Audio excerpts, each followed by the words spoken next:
Probably the next thing I could get on with is continuing with the strip out. Now I had intended, because I'm going to be using it as a track car, I had intended on leaving carpets and things in the car and the headlining, but the guy who's fitting the roll cage said he needs it all taken out because there's a fire risk, because he has to weld plates into various parts on the floor. So I'm going to have to strip the whole thing, which is a bit of a nuisance, but I mean, eventually it was going to happen anyway. But it's just that I'm now going to have to drive it to track days without any form of sound insulation. It's probably going to be a bit wearing. I might try and figure out some way I can refit the carpets, or at least some of the sound insulation, once the roll cage has been fitted. I think I'll start with the front of the car, because both of the seats have eventually got to go because they're being replaced. I can take the passenger seat out and dispose of it.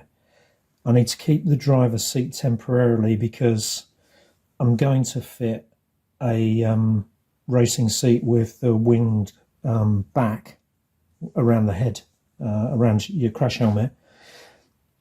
That will require me to fit the harness at the same time. And if I fit the harness, that's going to attach to the roll cage, so I've got to wait until the roll cage is fitted. I did speak to the guy who's supplying the roll cage, and he said that the roll cage will fit inside the car with the standard seat, and actually even with the door panels, although I've got the door cards for the doors already.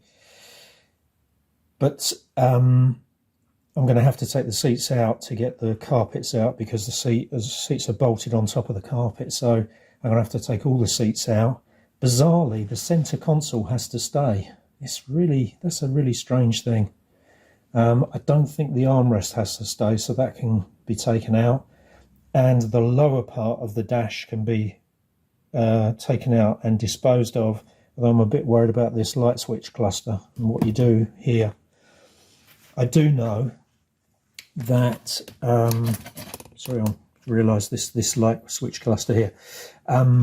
What I do know is the cage has got to go down through basically where this vent is here. The cage goes down through there and onto the floor. So what most people do is they cut a sort of U-shaped slot in here. It looks a bit tatty actually, because usually you end up with a bit of this sort of wafting around here, but I don't think there's a way around that. What I'm hoping, I might speak to the roll cage people, because the guy supplies the cages for all of the 116 trophy cars, and I think what I'll do is I'll ask him if he'll cut this, because he's probably done it before, so he'll probably do a better job than I will. I'm sure I'll have to pay for it, but it's probably going to be worth it. And the same thing happens the other side, just next to the door, the window pillar, the other side. What else? Well, the radio can come out because I need to mount the electric and fire extinguisher pull handles there.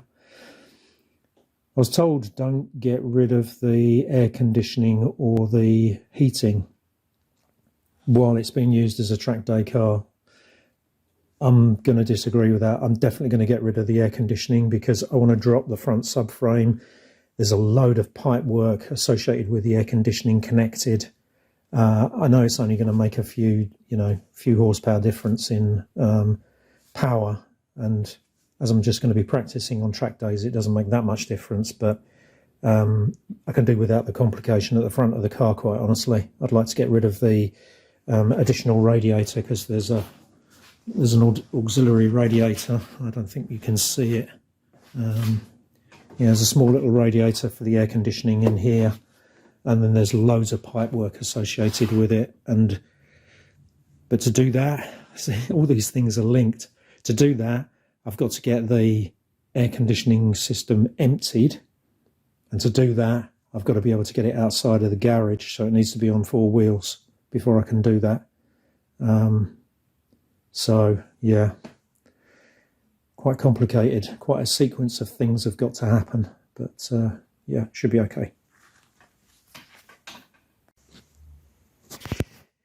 Just 4 bolts holding in the seat. So one goes through the runner at the front. The bolts look like this. They've got the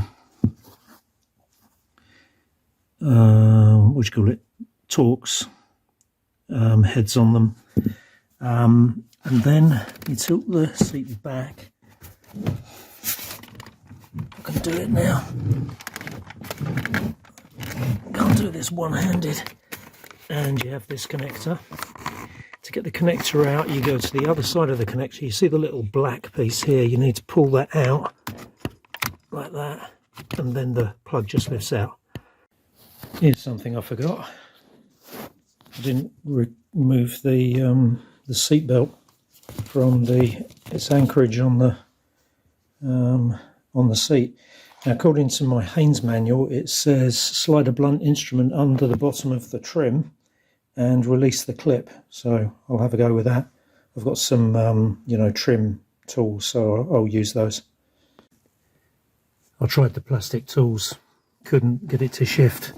Ended up using Dad's favourite screwdriver, and just prized it off from that corner. I have to say I used quite a bit of brute force, but it doesn't seem to have damaged it. Not that it really matters, because obviously it doesn't really matter if I damage this sort of trim here. So we've just got this single screw here that holds the belt onto the seat. Tried using my impact driver, wouldn't even touch it, so I ended up using the brake bar, and you can see that it's actually got a little blob, well, it's got a ring of Loctite or something on it. Suppose it's probably a good thing, isn't it? You wouldn't want your seatbelt shaking loose. Anyway, looks as though I should be able to get that apart now. There you go. Okay, so I just need to remember where that went so that I can put it back in once I put the seat back in. Had one lucky find. Look, a £1 coin down the side of the seat.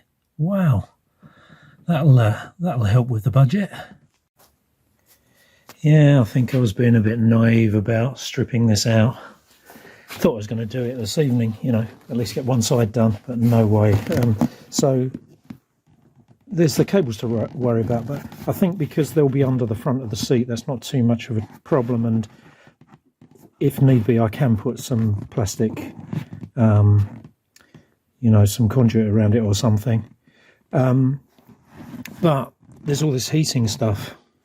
So there's vents that blow back for the rear passengers, then there's this vent underneath the driver's seat. There's the ducting for that goes to the front. And also I'm going to have to remove the pedal, the accelerator, because it's on top of the carpet. And then there's the footrest over there, and I don't know how I get that out. The carpet won't come out around this trim, so I'm going to have to remove the trim on this side.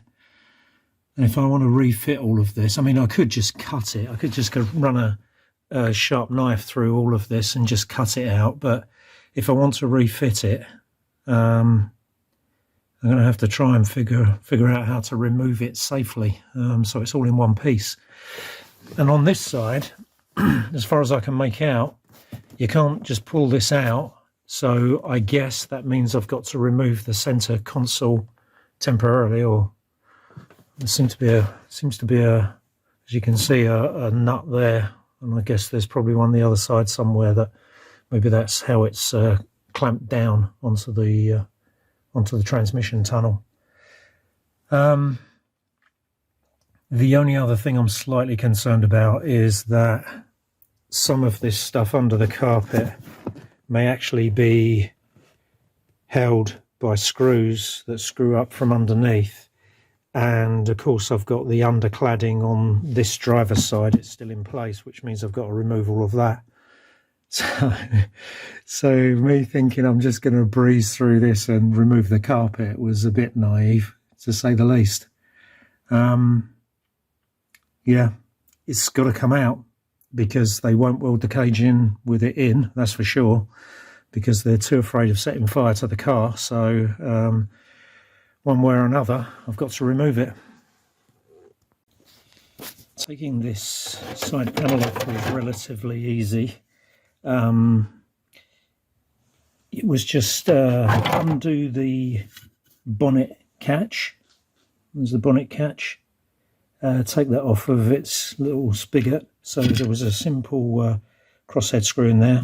And then underneath that you find there's another hole for another screw, which you can see just there. Again, another crosshead screw, slightly longer this one. Let's put some light on here. And yeah, and then you just pull it away from the rubber around the door, and then it needs to be pulled sort of towards you, and you can see that little white thing there. That fits into this here. So you pull it towards you and it just comes off. One slight advantage of this is that I've been able to reattach the OBD plug, which was flapping around all over the place. But of course I won't be running a bonnet latch, because you have to disassemble it from the front bonnet and fit bonnet pins. So that won't really need to go back on, and I'll probably just fit the bonnet pins before I start putting all this back together. And the other thing was the accelerator pedal, which is just held in down by this this screw here, and that loosens it off from the floor. But then of course the trouble is that the rest of the assembly is there, and I haven't worked out how to get that out yet, or even if I need to. So that's going to be next. Well, blow me. I didn't realise the accelerator was like fly-by-wire. I had no idea. So it turns out it's really easy to get the pedal off. If I'd have read the Haynes manual, it would have told me straight away. All you do is, once you've undone the bolt at the bottom, you simply lift it upwards and unhook it off of this metal prong thing there. And then once you've done that, you need to carefully disconnect the wiring plug. And apparently this is a one-piece unit, so if you break it, you have to replace the whole thing. But yeah, fly-by-wire. Wow, who'd have guessed? And it turns out the footrest is just part of the carpet. You can see if I move the carpet around. So the next thing to tackle is going to be this centre console, but I've run out of time, so we'll have to stop there for today.